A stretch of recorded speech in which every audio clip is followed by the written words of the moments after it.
Hey, what's up guys, I'm your host Nira, and last time we were talking about all the leaks and rumors surrounding the iPhone 11, but this time we're talking about how Google has already announced the Pixel 4. Now it's not really announcing, but Google's already teased the phone, they've confirmed rumors, and they've also released a product video. Now what's happening is pretty unprecedented. Having a company like Google confirm and tease their phone months before it's announced is pretty wild. So in this video I want to look at why Google has done what they've done, and also to look at all the leaks and rumors surrounding the Pixel 4 all in just one place, kind of like we did for the iPhone 11. So now to answer one of the biggest questions surrounding all of this, why is Google already revealing their biggest features in the upcoming smartphone? Most people will think that Google would want to keep their technology a secret until the launch event so that their phones will get the most internet hype when it launches. So the answer is pretty simple: internet hype. The Pixel is usually the last major smartphone to come out in a year, and because of that, iPhones and Samsung phones have a major advantage in that people are less likely to hold off purchasing a new phone until that last Pixel has come out. Instead, they're more likely to just settle for the Samsung or the iPhones. And now there are polls on the internet that show that the Pixel 4 is the most exciting phone of 2019. But despite that, it was hardly ever talked about on the internet. Taking a look at Google Trends, we can see that Pixel 4 and Note 10 before it was released pretty much had the same level of internet searches, but both of them were completely dwarfed by the iPhone. The iPhone is always the biggest launch event for a smartphone in the entire year. All the eyeballs are looking at the iPhone, and with the Pixel coming after, it's usually in the shadow of the iPhone. So this year, Google wants to change that because they've seen the iPhone 11 rumors and they know that the iPhone isn't that much greater than it was last year. If people are just going to settle for the iPhone because the Pixel is coming out a month later but has a significant difference in terms of the technology from the Pixel 3, then there would be some users that wanted to buy that Pixel but didn't because the iPhone was more convenient. So now to get that portion of the smartphone market to wait for their Pixel 4 instead of just settling with the iPhone, Google has been teasing, confirming rumors, as well as dropping an entire product video about their Pixel 4 months ahead of the release so that people actually have an idea of what the product is going to be like when it launches. Now it's all a good idea, but taking a look back at that Google Trends, the teasers, rumors, and the product video didn't really generate the internet traffic that Google might have been hoping for. So it's a crazy idea that almost would have worked, but it didn't. So better luck next time, Google. So now let's talk about what the Pixel 4 will be like when it actually comes into our hands later this year. So now to begin with the design, the Pixel 4's design has officially been confirmed by Google and it's going to be looking like this. So now if you hated that Area 51 alien looking iPhone camera bump, it's also on the Pixel 4. And now this has been officially confirmed by Google, so that is how the phone is going to look like. It will not change now. That's what it's like. So if you hated that design, buy a Samsung. But other than that, the overall form factor is expected to stay roughly the same as the Pixel 3 and Pixel 3 XL. And now on the front, there's expected to be a lot of changes. We don't have that forehead and chin housing the front-facing speakers anymore. Google's decided to cut that out for the futuristic looking design with the edge-to-edge screen. So there's going to be a forehead which is going to be housing a lot of sensors, more on which later. But those sensors mean that there's going to be a slightly thick forehead, but there's expected to be almost no chin down at the bottom. And now the removal of the front-facing speakers is a bit sad in that that was one of the distinctive features of the Pixel 4 over any other smartphone that came out in the year. But Pixel really wants that futuristic edge-to-edge looking design, and you can't have both. And now over the past years, the one thing that has plagued the Pixel the most is its performance. At launch, the Pixel always has the industry-leading specs with the highest-end Snapdragons and an okay-ish amount of RAM. But the lifetime of a Pixel is said to be very short, with the performance hiccups happening within the first year and a half. The animations have dropped frames, the RAM starts to slow down significantly, and the overall performance just takes a huge hit. So with the Pixel 4, we don't really know what long-term performance is going to be like just from rumors, but the rumors say that the Pixel is only going to be getting 6GB of RAM when it is pretty much common knowledge that the Pixel needs at least 8. Google is also expected to have the latest Snapdragon 855 processor, But like I said, the Pixel usually has a very good spec sheet at the beginning, but its lifetime is very short. Okay, so now getting into the meat of what Google has actually teased and confirmed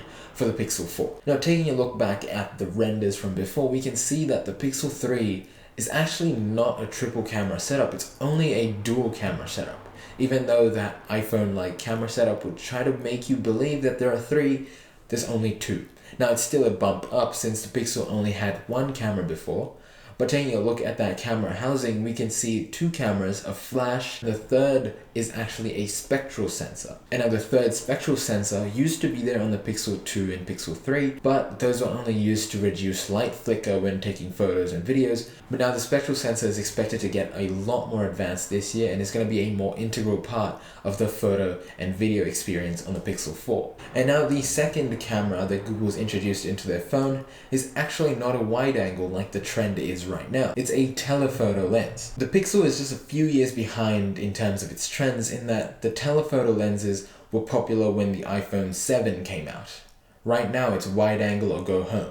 And now all jokes aside, lots of people believe that the wide angle lenses are a lot more fun and a lot more useful than shooting with a telephoto lens. So I don't know why Google chose to go with a telephoto lens when wide angle lenses have been trending for the past 1.5 to 2 years. And of course, despite that, the Pixel's camera is probably going to be the best out of any smartphone this year, and is also going to be the most advanced because of its AI integration. And now once again, returning back to the renders from earlier, we'll see that there's no fingerprint sensor on the back of the phone like the Pixel has had since the beginning. Now one would think that the Pixel is going to have a fingerprint reader under the glass like Samsung and OnePlus, but no. Here's where the Pixel's product video comes into play. In that product video, it is shown that the Pixel 4 will actually be getting facial recognition, Face ID like the iPhones.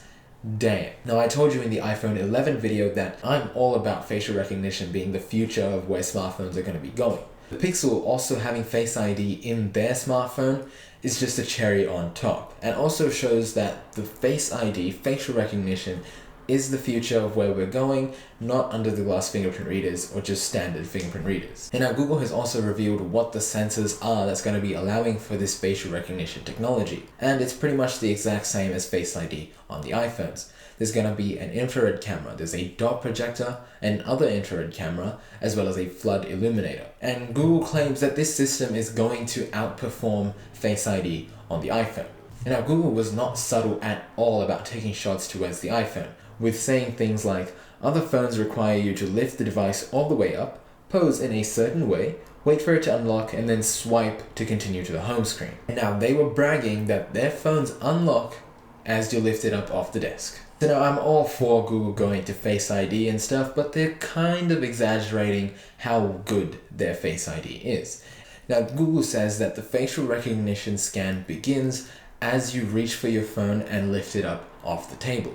So now that doesn't mean that the Face ID on the Google Pixel 4 is any faster than the iPhone, it just means that it starts scanning before the iPhone does. Now Face ID is 2 years old this year, and Google bragging that their technology is better than something that came out 2 years ago isn't exactly bragging, it's something that you'd expect to be true. And now taking a look at that top row of sensors, you'll notice 2 things. The first being the Soli radar chip. Project Soli is something that Google's been working for about 5 years now.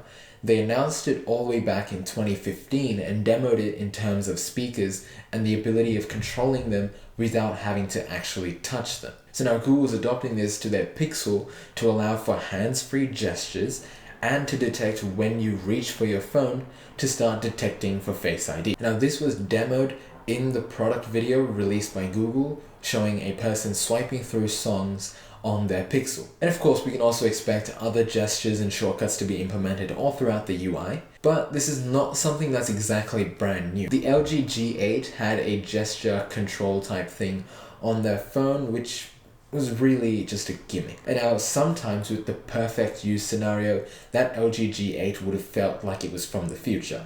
And just like that, the Pixel 4 will also feel like it's out of the future in that perfect use case scenario. But just in day-to-day life, I feel that the Pixel 4's gesture controls are also going to be a gimmick just like it was on the LG G8.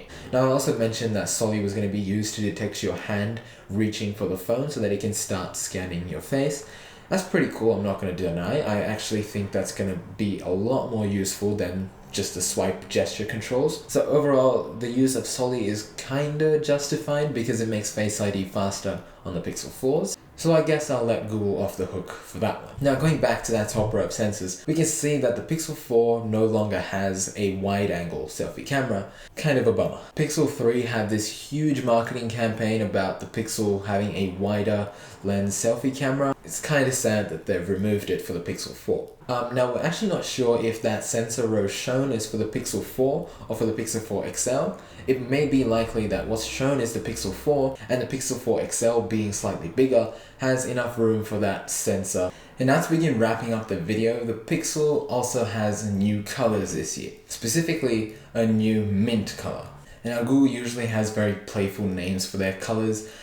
I'm thinking that this year's mint color is going to be minty fresh, something like that. But if you have any predictions, feel free to share that down in the comment section below. And as for the prices, it's expected to be staying the exact same as it was last year, which is $100 cheaper than the iPhone, so about $900 US. But that's the rumors, and with all these fancy new radar technology and facial recognition, it's probable that the Pixel will also get that $100 increase in price, so that now the iPhones, Samsungs and Pixels all cost the exact same.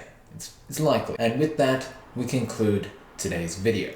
I hope you all enjoyed it. If you have any thoughts or comments, feel free to share that down in the comment section below. If you enjoyed the video, please leave a like and subscribe to the channel because there's a lot of great content coming up. We're entering smartphone season coming up in September. And let me know your thoughts in the comment section below about the Pixel 4. Is it the phone that you've been waiting for?